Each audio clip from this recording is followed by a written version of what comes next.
Hello students. इस video में हम पेडिग्री एनालिसिस के बारे में पढ़ेंगे। पेडिग्री एनालिसिस को हम अच्छी तरह क्वेश्चन की मदद से ही समझ सकते हैं। तो आइए हम कुछ क्वेश्चंस को सॉल्व करते हैं। पहला क्वेश्चन है, given pedigree shows that the trait is inherited as autosomal dominant, trace the genotype of mother and father. यहाँ पे father is dominant homozygous, mother is recessive homozygous, father is dominant homozygous and mother is dominant heterozygous, father is recessive homozygous and mother is dominant homozygous, father is recessive homozygous and mother is heterozygous। अब हम इस diagram को देखते हैं। इस हम कुछ idea लगा सकते हैं।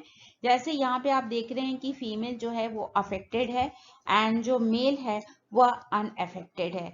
यहाँ पे क्वेश्चन में एक अच्छी बात ये दी गई है कि यहाँ जो ट्रेट है it is inherited as autosomal dominant.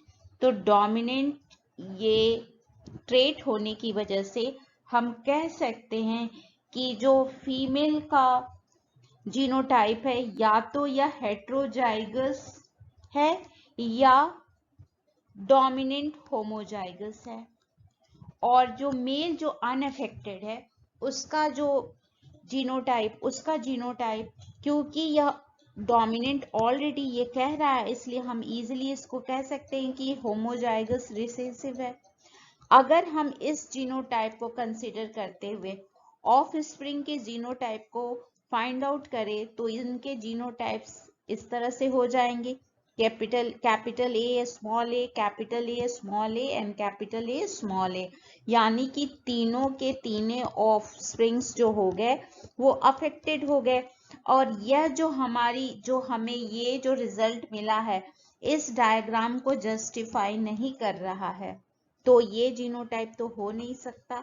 अब हम इस फीमेल के जीनोटाइप को कंसीडर करते हुए ऑफ स्प्रिंग के जीनोटाइप्स को देखते हैं। तो ऑफ स्प्रिंग के जीनोटाइप्स क्या हो जाएंगे? Capital A small A, small A small A and capital A small A. यहाँ आप देखिए दो ऑफ स्प्रिंग जो है ये अफेक्टेड हो गए। तो यह जो हमारी फाइंडिंग है इस डायग्राम को जस्टिफाई कर रही है। तो हम कह सकते हैं कि फीमेल जो है ये हेट्रोजाइगस है और मेल जो है यह होमोजाइगस रिसेसिव है। इस तरह से हमारा करेक्ट आंसर हो गया father small A and mother will be heterozygous. तो ये जो है ये करेक्ट आंसर है। अब हम एक और क्वेश्चन को देखते हैं। क्वेश्चन में पूछा जा रहा है, identify the type of inheritance shown in the diagram. Options दिए गए हैं, dominant X linked, recessive X linked, dominant Y linked and recessive Y linked. अब हम डायग्राम को स्टडी करते हैं। यहाँ पे आप देखिए ये जो है मेल पेरेंट, ये इसे दिखाया जा रहा है कि ये अफेक्टेड है और फीमेल पेरेंट जो है वो अनअफेक्टेड है। तो और फर्स्ट जनरेशन में आप देख सकते हैं कि सारी फीमेल जो ऑफ स्प्रिंग्स हैं वो अफेक्टेड हो रही हैं। तो यहाँ पे हमारा जो सी एंड डी ऑप्शंस है उसे हम इजीली डिलीट कर सकते हैं क्योंकि ये वाई लिंक्ड डिजीज इनहेरिटेंस तो हो ही नहीं सकता।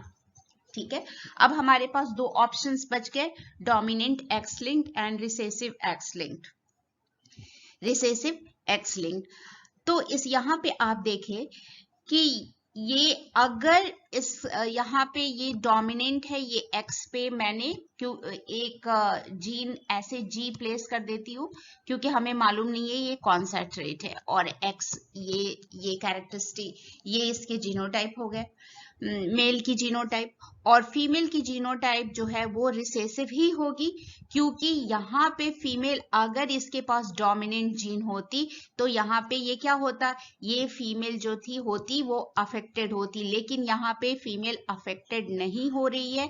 इसका मतलब है कि यहाँ फीमेल जो है ये पर्टिकुलर ट्रेट के लिए जो जीन है वो रिसेसिव है। तो होमोजाइगस कंडीशन में रिसेसिव जीन है जिसकी वजह से क्या है, फीमेल अफेक्टेड नहीं हो रही है।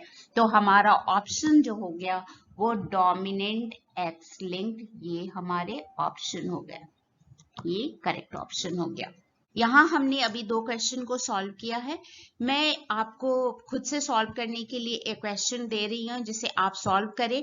अगर सॉल्व करने में आपको कोई परेशानी हो रही है या कोई डाउट आ रही है तो आप मुझे कमेंट बॉक्स में लिखकर इन्फॉर्म करें। साथ ही साथ चैनल को सब्सक्राइब करें, वीडियो को लाइक करें और ज़्यादा से ज़्यादा स्टूडेंट्स के साथ शेयर करें।